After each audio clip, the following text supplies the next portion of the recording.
Hello 7th class. तो Hindi second में आज हम पार्ट 6 देख रहे हैं, उपसर्ग। तो आपको पता है ना उपसर्ग क्या होते हैं? ऐसे शब्द या शब्दांश जो किसी शब्द से पहले लगकर उस शब्द के अर्थ में परिवर्तन करते हैं, क्या कहलाते हैं? उपसर्ग कहलाते हैं। जैसे कि सुपुत्र, सु प्लस पुत्र, ये हो गया सुपुत्र। ठीक है। तो हिंदी भाषा में उपसर्ग के कितने भेद होते हैं? 4 भेद होते हैं। संस्कृत के उपसर्ग, हिंदी के उपसर्ग, उर्दू के उपसर्ग और उपसर्ग की भांति प्रयुक्त होने वाले अवयव। तो यहाँ पर आपके दे रखे हैं, देखिए ये रहे संस्कृत के उपसर्ग। तो उपसर्ग और अर्थ पता होने चाहिए आपको। ये रहे हिंदी के उपसर्ग, ये उर्दू के उपसर्ग और ये उपसर्ग की भांति प्रयुक्त होने वाले अवयव। तो आप लोग इनको अच्छे से देखोगे और अच्छे से लर्न करोगे। तो इस पाठ के प्रश्नोत्तर में देखो, सोचो और बताओ में हिंदी भाषा में उपसर्ग का प्रयोग कितने प्रकार से होता है? 4।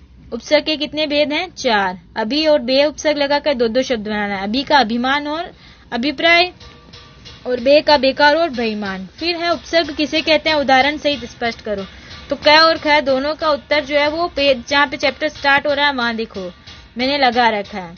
ठीक है ना। उसके बाद है रिक्त स्थान भरना है। तो यहाँ अपकार आ रखा, उसकी जगह उपकार कर लेना। तो उपकार संतों का गुण है।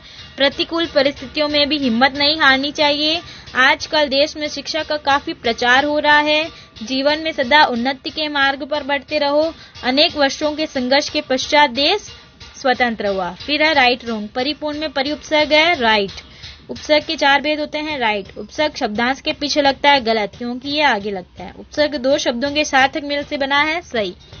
इसके बाद आ जाओ टिक द करेक्ट में। अति शब्द किस भाषा का उपसर्ग है? संस्कृत। अव शब्द किस भाषा का उपसर्ग है? संस्कृत। डिप्टी शब्द अंग्रेजी भाषा का उपसर्ग। उपसर्ग क्या है? शब्दांश और शब्द दोनों है। उपसर्ग कहाँ लगता है? पहले लगता है। फिर 5 में क्या करना है? मूल शब्द और उपसर्ग अलग करना है। पुनर्निर्माण में पुनः और निर्माण। बहिर्मुख में बहिर्मुख। प्रतिनिधि, अधिपति, दुर्गुण, सुनीति, परिक्रमा, सत, जन, गैर सरकारी, अंतः राष्ट्रीय। इसके बाद इन उपसर्गों का प्रयोग करके शब्द बनाने हैं।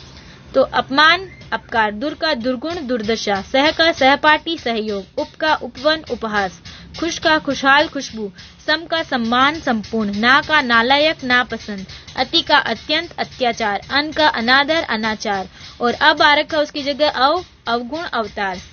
जन का सज्जन दुर्जन, यश का सुयश अपयश, मान का सम्मान अपमान, योग का सहयोग वियोग, चार का लाचार प्रचार, गुण का सद्गुण दुर्गुण, देश का स्वदेश विदेश, अध का अधमरा और अधपका।